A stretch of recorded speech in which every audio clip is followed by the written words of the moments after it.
Ankle arthritis, आपका ankle का जोड़ खराब हो चुका है इंजरी के कारण, आखिर उसमें बेस्ट क्या रहेगा? क्या एंकल फ्यूजन अच्छी सर्जरी है या एंकल रिप्लेसमेंट अच्छी सर्जरी है? मेरा नाम डॉक्टर मनु गोरा, मैं एक ऑर्थोपेडिक सर्जन और आर्थ्रोस्कोपिक एक्सपर्ट हूँ टीम ऑर्थोस।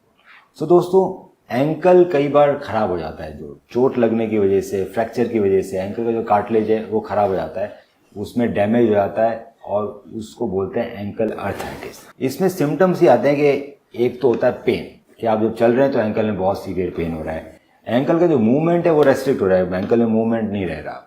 दूसरा, स्वेलिंग आ रही है एंकल में सूजन आ रही है। सो अगर आपका एंकल जोड़ खराब हो गया है तो आप इंटरनेट पे जब ऑप्शन ढूंढते हैं इलाज के लिए, तो बहुत सारे ऑप्शन मिलते हैं। एंकल फ्यूजन सर्जरी ऑप्शन मिलता है, एंकल रिप्लेसमेंट ऑप्शन मिलता है। आखिर ये दोनों क्या चीज़ें हों, क्या बेटर रहता है? तो दोस्तों, पहले बात करते हैं एंकल फ्यूजन सर्जरी के बारे में। सो एंकल फ्यूजन सर्जरी में हम आपके एंकल के जोड़ को फ्यूज कर दें। सो जो टेलस और जो टीबिया है, उन दोनों को कार्टिलेज पूरा इरोड किया जाता है, बोन ग्राफ्ट भर के उसको फ्यूज कर दिया जाता है। फ्यूज करने के लिए हमें कुछ इम्प्लांट्स लगाने पड़ते हैं। सो उसमें एक्सटर्नल फिक्सेटर्स भी आते हैं। सो एक्सटर्नल फिक्सेटर से जब एंकल फ्यूजन करते हैं तो 1.5 से 2 महीने तक एक्सटर्नल फिक्सेटर आपके पंजे पे लगा हुआ रहता है। इसके अंदर मेंटेन करना थोड़ा मुश्किल होता है एक्सटर्नल फिक्सेटर को।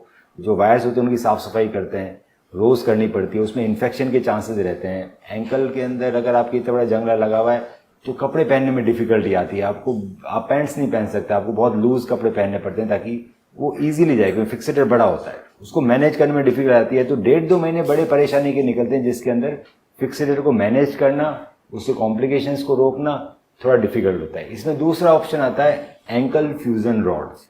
इसमें फिक्सेटर की जरूरत नहीं है, ये रॉड आपके कैल्केनियम से ऊपर चली जाती है और कैल्केनियम और टीबिया को आपस में लॉक करके टेलस को लॉक कर देती है। सो एक इंटरनल रॉड है कि आपके अंदर ही एक रॉड डाल दी, जिसमें बाहर कोई जंगला नहीं है। रॉड ज़्यादा स्ट्रांग रहती है, आप धीरे धीरे वजन करके भी चल सकते हैं एक समय के बाद, और बाहर कुछ दिखता भी नहीं है। इसमें आपको रोज पिन ट्रैक या रोज सफाई करने की जरूरत नहीं पड़ती, क्योंकि चमड़ी बिल्कुल अच्छी है, रॉड अंदर गिरी है, इंटरनल रॉड है। सो ये 2 तरह के फिक्सेशन डिवाइस हम यूज करते हैं एंकल फ्यूजन में। एंकल फ्यूजन सर्जरी प्रोवाइड कराने से पहले कुछ इन्वेस्टिगेशन होते हैं, देखने के लिए क्या एंकल फ्यूजन की जरूरत है, या हम अभी कुछ समय और इंजेक्शंस की मदद से, स्टेरॉइड या पीआरपी की इंजेक्शन की मदद से दर्द कम करके चला सकते हैं। एंकल फ्यूजन से पहले पेशेंट को रिकमेंड रहता है कि उनको प्लास्टर लगा के ट्रायल दी जाए, कि एंकल में हम प्लास्टर लगा दिया आपके और आपको बोला कि आप चलिए 5-10 दिन, आपको देखिए, क्योंकि एंकल फ्यूजन में आपके एंकल का मूवमेंट बंद हो जाएगा। सो ऑपरेशन के बाद जो मूवमेंट आएगा वो हम पहले मिमिक करवा सकते हैं प्लास्टर देके। तो बहुत सारे पेशेंट को हम प्लास्टर देते हैं कुछ दिनों के लिए, ताकि वो देख पाए कि वो उनको चलने में कोई डिफिकल्टी आ रही है, नहीं आ रही है, उनको कैसा फील हो रहा है। अगर आप एग्री करते हैं तो एंकल फ्यूजन सर्जरी करी जाती है। इसमें पेन बिल्कुल खत्म हो जाता है, हल्का सा लिम्प दिखाई देता है पेशेंट को, पर आराम से चल सकता है, थोड़ी रनिंग भी कर सकते हैं और पेन बिल्कुल खत्म हो जाता है। एंकल में मूवमेंट नहीं होता है, जो भी थोड़ा बहुत मूवमेंट होता है वो आपके पंजों में होता है। Ankle fusion surgery ankle arthritis के लिए एक बहुत अच्छा ऑप्शन है, जब सारे ऑप्शन हमारे खत्म हो।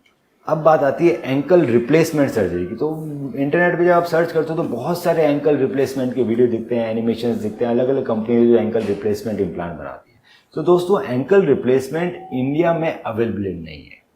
इनिशियली वो कुछ समय के लिए आया था, पर क्योंकि एंकल पे बहुत ज़्यादा फोर्स पड़ता है पूरी बॉडी का, तो जब हम एंकल रिप्लेसमेंट सर्जरी करते हैं, जब उसको रिप्लेस करते हैं, वो आर्टिफिशियल एंकल जॉइंट बहुत लंबे समय तक नहीं चलता। कई बार 5 साल में रिवीजन सर्जरी की जरूरत पड़ जाती है, कई बार 6 या 7 साल में रिवीजन सर्जरी की जरूरत पड़ जाती है।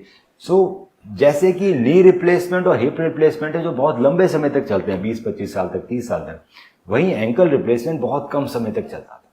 इसी वजह से इंडिया में ये होना बंद हो गया। सो एंकल रिप्लेसमेंट सर्जरी के ऑप्शंस इंडिया में नहीं है, इंडिया में नहीं होती है सर्जरी।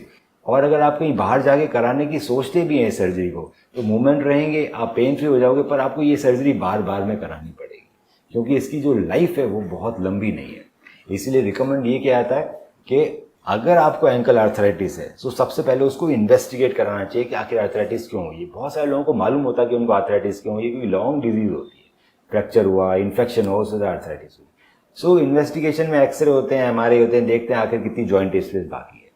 अगर हम आपका पेन कम कर सकते हैं बिकॉज ऑफ एक्सरसाइजेज और some kind of injections like steroid के इंजेक्शन या पीआरपी प्लेटलेट रिच प्लाज्मा के इंजेक्शन या हाइलुरोनिक एसिड के इंजेक्शन जो लुब्रिकेट करते हैं आपके एंकल जॉइंट को, आपका दर्द कम रहेगा और आप थोड़े साल निकाल सकते हैं। अगर आपको उससे भी बिल्कुल फ़र्क नहीं पड़ रहा है, बहुत ज़्यादा एंकल में दर्द है, चलना फिरना मुश्किल है, तो ankle fusion surgery with intramedullary ankle fusion rod सबसे अच्छा ऑप्शन है, जिसमें जंगला भी नहीं रहता, आपका एंकल फ्यूज़ हो जाता है, आपको दर्द भी नहीं रहता, उसके रिजल्ट बहुत अच्छे आते हैं। अगर आपको इस बारे में कोई भी और इन्फॉर्मेशन चाहिए तो आप हमें मुझे व्हाट्सएप कीजिए, उसकी डिटेल में स्टडी करके मैं बताऊँगा सबसे अच्छा ट्रीटमेंट क्या रहेगा।